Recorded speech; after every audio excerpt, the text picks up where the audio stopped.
pause and to look at the arc of what's happened since I moved to Atlanta in 1974, which I was just telling my sister-in-law who's here with me, Cheryl Dunkley, from Charlotte today.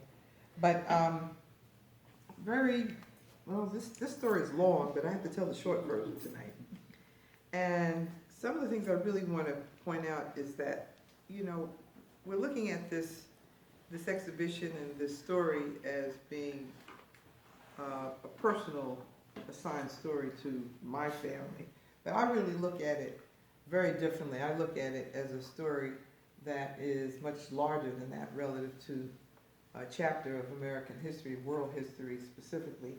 And as I just mentioned, very much like Harriet Tubman, you know, and this story happened 4 or 5 years before she was born, which goes to the point of what resistance has been about among the people who were enslaved in Africa, brought into the Western Hemisphere, and facing the challenge of how they go about freeing themselves. And so that story is just, it needs to continue to be told, but it's been very difficult when you contrast it with the Holocaust of the Jews, which happened in a more recent time as far as generations are concerned. So therefore you have a spread of some 400 years, as you know, the New York Times is now presenting, that 1619 to 2019. It's really, the breadth is large, and the point is that there's so many stories to be told that have to be told. And I just happened to stumble into this one, and it happens to be related to my family.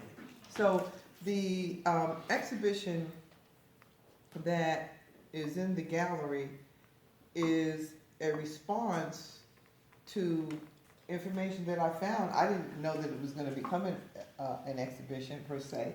When I was lured spiritually, I think, to Trinidad, the home of my mother, my maternal family, who immigrated. My grandmother came in, and grandfather with all 8 of their children between 1918 and 24. But what we didn't know at the time, well, at least, I mean, of course, based on when I was born and that kind of thing, but so we always knew they came from Trinidad. But we always assumed that it was their first entry into the Western Hemisphere during the period of enslavement. Though it turns out there were stories within the family where they apparently knew something else, but it didn't seem that important to be able to exchange or pass down. And that simply was, I know my aunt always asserted that they were never slaves in Trinidad. And we used to get in arguments about that, because I thought she was in denial. And, you know, but I told you we were never slaves in Trinidad. You keep insisting, and I keep telling you. So, and I just, at some point I had to leave it alone, because I was saying, you know what they brought us here for, you keep insisting. I said, well, they brought us there, they took us there. I said, who took you there? I mean, it was, so it didn't make any sense. So when after they all passed, my mother and her 7 siblings, for some odd reason, I was drawn to go to Trinidad. I had been there once at 12 years old, and this as an adult, I was like, I don't know, I mean, it was like a vault door that closed on a generation of people that I no longer would have contact with. So on this journey, I just really went and, well, my brother had the mindset to record. Now, this needs to go out to everyone. To record information about the family that she knew back in the 70s. He did this. And so I went with the names, the oldest names in the family. And that turned out to be the mother-father load, because from that information, I mean, I was in the directories, because I said, well, I know my grandmother had 11 brothers, so there's got to be descendants from those 11 brothers. But I actually went further back to the generation before in terms of the names, and found this name, and then a cousin, and then so all the Loneys are from the colonial Marines that were sent to Trinidad. Those are the people who ran off with the British in the midst of the War of 1812. Now, the British picked up, it was a strategy against the plantation owners. So if you were enslaved in the tidewater areas of the United States, Chesapeake Bay, Cumberland Island,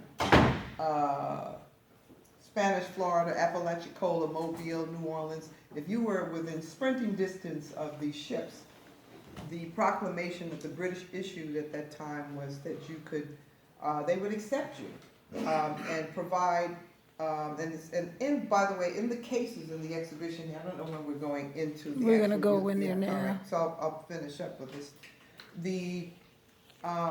And that was what was fascinating. I started finding information, like there was one name that my aunt used to talk about, a great uncle, Bukusu.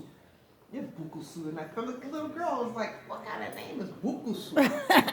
And I spent a lot of time, every time I met a person from the continent, I would say, you ever heard the name Bukusu? Bukusu, I mean, I've been doing this since I was a kid. So for me, when I went into Trinidad and I was in a bookstore that someone directed me to, and I found a brochure, and they were listing the original settlers of this community called the Company Villages, named for the 6 companies of the colonial Marines that served. And I saw the name Bukusu in writing. I was like, this can't be real. Is this possibly real from this AIM aunt? Hey there, friends. Is that Francine? Hello. Hey, love. How are you, darling? Fine. Good How to are see you. Welcome, welcome. Thank you. Yeah. Yeah, and when I saw that name, that just exploded my brain. And from there, it took me to the National Archives in Trinidad. And then I found a brochure titled Free Black American Settlers in Trinidad, 1815 to 1816.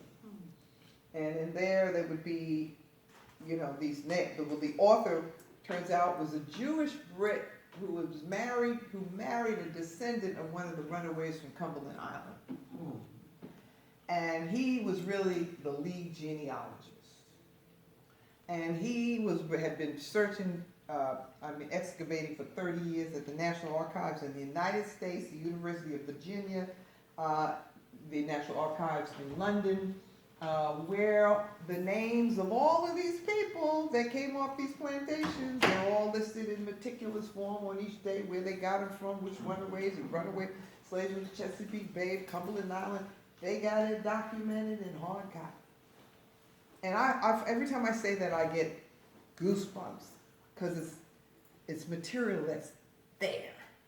If you want to go see, and that was my whole thing. Well, I want to see this. Is this really real?